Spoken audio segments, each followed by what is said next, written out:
recovery after a deep flap breast reconstruction. So after usually 2 to 3 days, you'll go home from the hospital. Most patients go home with anywhere from 2 to 4 drains. If you had a bilateral deep flap breast reconstruction, you will start off with 4 drains, 2 in the abdominal donor site and 1 in each reconstructed breast. Sometimes by the time you go home after 2 days, some of those drains are out. However, you may end up going home with 4 drains.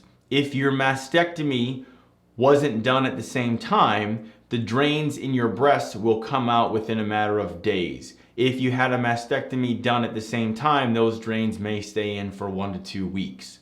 As far as the abdominal donor site drains, one of those drains will come out within the first week and the second drain will likely stay in place for 2 to 3 weeks. As far as caring for your chest or your reconstructed breast goes after a deep flap breast reconstruction, we cannot have you placing any pressure high up on your chest. So right here and right here are where the blood vessels are that are keeping everything alive.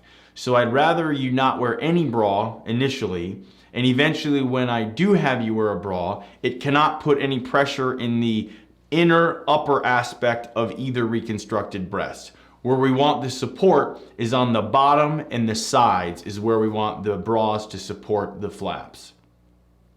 As far as the abdominal donor site goes, I will have you be in a flexed position, have your hips in a flexed position. What that means is your knees are somewhat close to your shoulder. So when you're in bed, you're going to be in a sitting position with pillows under your knees and pillows under your shoulder blades to keep you in a somewhat flexed position to minimize tension on your abdominal incision.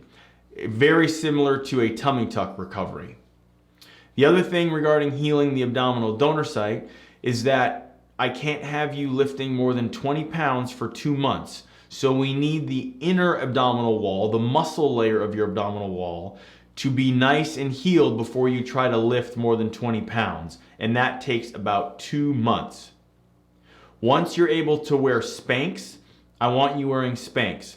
The type of Spanx I want you wearing, or a similar garment like Spanx, some spandex garment, is I want you wearing a spandex garment that goes from above your knees all the way up under your breasts. Not on your breasts, but under your breasts. So the Spanx or the spandex garment goes from above the knees to under the breasts, and then I'm going to give you an abdominal binder to put on top of that.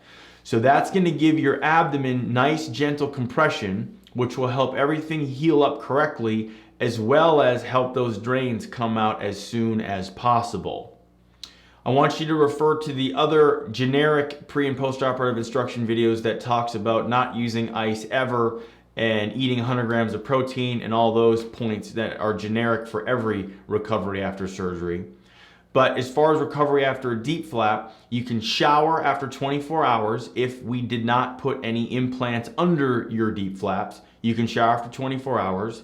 You can take a bath or go underwater 3 weeks after the surgery, assuming all of your incisions are healing up like they're supposed to. You can exercise 1 week after your last drain comes out, as long as you're in a supportive compression garment for your abdomen, such as the Spanx and the binder, and as long as you have a supportive bra on to support your breast flaps, your reconstructed breasts, that isn't putting compression in the upper inner aspect of the breasts. So only bottom and side support with that bra. And again, you can do cardio exercise, such as a stationary bike, after 1 week after the last drain comes out. I don't want you doing any exercise that involves bouncing, and I don't want you doing any exercise that would involve lifting, because you cannot lift more than 20 pounds for 2 months following the operation. Lastly, I want you to sleep and wear the supportive bra and the abdominal compression garment for 2 months. You know, those tissues need that extra support and help for the first 2 months of healing. And after that, you can decide whether or not you want to wear a bra at all, or you don't have to keep wearing abdominal compression or binder at that point in time. Now, when I have you start wearing the bra can be kind of confusing. Just wait for me to tell you in clinic that it's good to start wearing a bra. And in general, that bra needs to be supportive on the bottom and the sides. To learn more, check out our website where you can upload your photos and concerns as a virtual consult. You can also check out our price estimator to get pricing information for all the various procedures we offer. And finally, if you'd like to have your questions answered on a future podcast or Q&A video session like this, please leave a message on our SpeakPipe. You can go to our blog page and our SpeakPipe is located there. Thanks for listening.